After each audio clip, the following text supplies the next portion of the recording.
Small cellular sites are being put up all over the city of San Jose to improve connectivity and speed. But sometimes those sites are just feet from homes and bedrooms. I want it to be removed. I didn't want it to be installed. We fought as hard as we could, but we got ran over by the city. That has a group of neighbors upset and blasting the city. Our investigative reporter Brooks Giroux found some residents never even asked for these 5G cells to go up on their streets.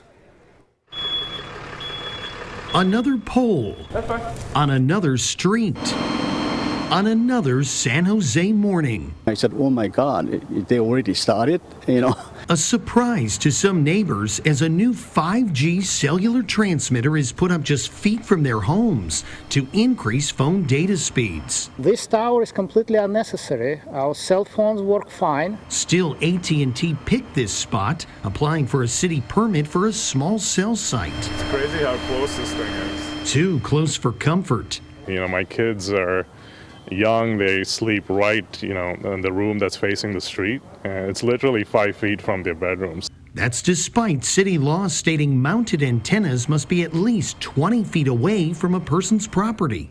They don't care. They don't care. This couple is taking on a legal fight, accusing San Jose of not following or enforcing its own rules and being left in the dark. We had not been notified properly. We had not been given the chance to raise our concerns before the city approved the permits.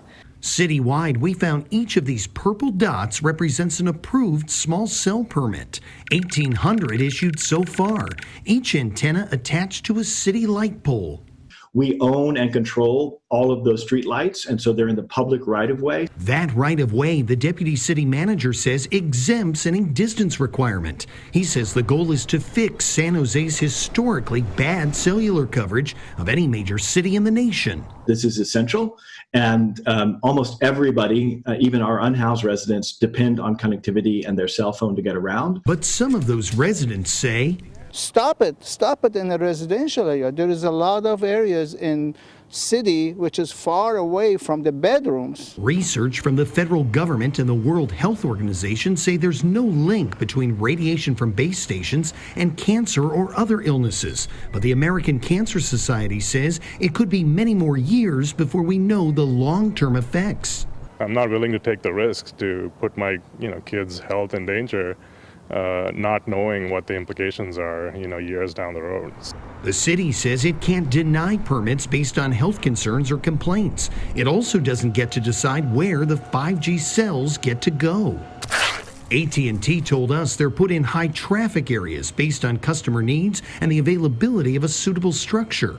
it seems to me right now AT&T is taking the easiest path, not the safest path. AT&T and other carriers are leasing these light poles, paying the city $750 a pole per year, bringing in millions. The bottom line is that the cities are profiting from that while having no concern for their residents. Neighbors feeling sold out. All right, boss.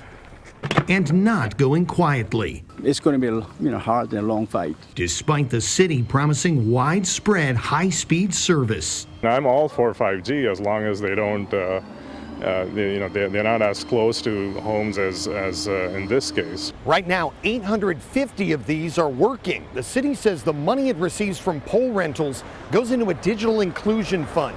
$10 million set aside for the 95,000 residents it says are not connected. I'm Brooks Giroux, KTVU Fox 2 News.